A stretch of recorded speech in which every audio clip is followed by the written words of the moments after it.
আসসালামু আলাইকুম ওয়া রাহমাতুল্লাহি তাআলা ওয়া বারাকাতুহু। সম্মানিত গ্রামবাসী, বাবা জীবন, নওজওয়ান ভাই, কমিটির সকল সদস্য, সকলের উদ্দেশ্যে বলতে চাই যে আজকে যিনি আমাদের সম্মুখে উপস্থিত হয়ে গেছেন, ইনশাআল্লাহ তাআলা তিনি সারা পশ্চিম বাংলার সরজমিনে বিভিন্ন প্রান্তে বিভিন্ন জায়গায় আহলে সুন্নাত ওয়াল জামাতের খিদমত করতেছেন এবং এইভাবেই আমাদেরকে হাদিস ও কোরআনের যে সুমধুর হাদিস ও কোরআনের যে মূল্যবান সেগুলো আমাদেরকে তুলে ধরছে। তো বেরাদার ইসলাম, উনি হচ্ছেন জীবনী বক্তা। দেওবন্দি মাদ্রাসা থেকে তিনার শিক্ষা অর্জন করা, তারপরও তিনি যে দেওবন্দি মাযহাবকে ছেড়ে এসেছে আহলে সুন্নাত ওয়াল জামাতের মধ্যে, কেন ইনশাআল্লাহ আপনাকে বলবে, শুনতে পাবে। উনি একদিন বাস করেছিলেন ভাতসালার সাইডে ডঙ্কুলে, ওখানে একটা মসজিদ নিয়ে আমার সঙ্গে তিনার কথা হয়েছে এবং হাজি ডাঙ্গা উনি আর আমি এক জায়গায় জালসাতে ছিলাম। তো বিরাদারিন ইসলাম, এই যে বাহাসের পরে পরে আপনার বিভিন্ন তথ্য একের পর এক সামনে আস্তে আস্তে আস্তে তিনার যেটা হাকিকাতান আসল ইহদিনাস সিরাতাল মুস্তাকিম, সঠিক রাস্তা, জান্নাতি রাস্তা, সেটাকে তিনি অবলম্বন করেছেন আর আহলুস সুন্নাত ওয়াল জামাতে দাখিল হয়েছে। জোরে বলুন সুবহানাল্লাহ। আজকে তিনাকে আমরা সামনে পেয়েছি, তিনার জবান থেকে শুনবো।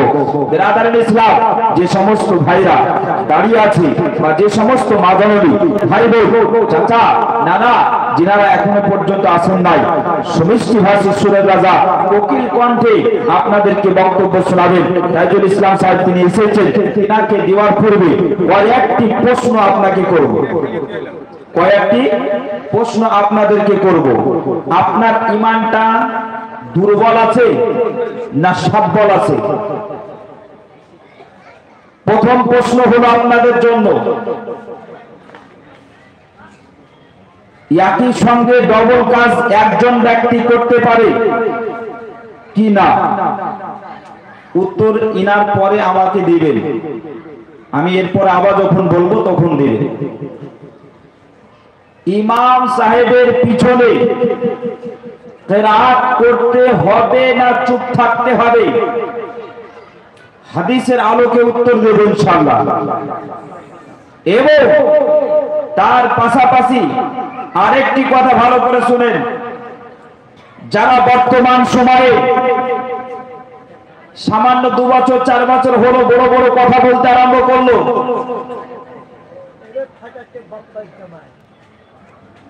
যারা বর্তমানে আহলুল হাদিস বলে প্রমাণিত করতেছে,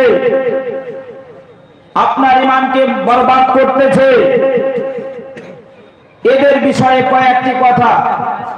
নামাজে জামাতে নামাজ পড়লে ইক্তাদাইত বিহাদাল ইমাম বলি কি বলি না? জোরে বলেন। আর তাদের বিশ্বাস যে ইক্তাদাইত বিহাদাল ইমাম বলতে হবে না, আরে তার দলিল আপনাকে কোথাও খুঁজতে হবে না, আপনার গ্রামের ছেলে আমি নিজেই বলি। তারা জামাতে নামাজ পড়ে কিন্তু ইক্তাদাইত বিহাদাল ইমাম বলে না, এর নাম হচ্ছে আহলুল হাদিস। আচ্ছা বলুন তো, নবী মুস্তাফাকে চুম্বন খাওয়ার কারণে জান্নাতি হয়েছে, জোরে বলুন সুবহানাল্লাহ।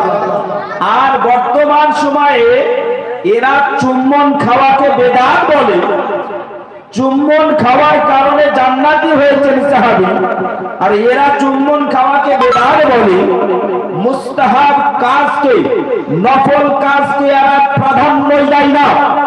নফল এবং মুস্তাহাব যেটা আপনার আমার জন্য ব্যক্তিগত আমল, নফল নামাজ, এটা ধাপ ধরবে না, ফরজ নিয়ে পড়বে, শুধু ফরজ, শুধু ফরজ, শুধু ফরজ, নানান প্রকারের কথা। তারপরে হাত তুলতেছে নামাজে।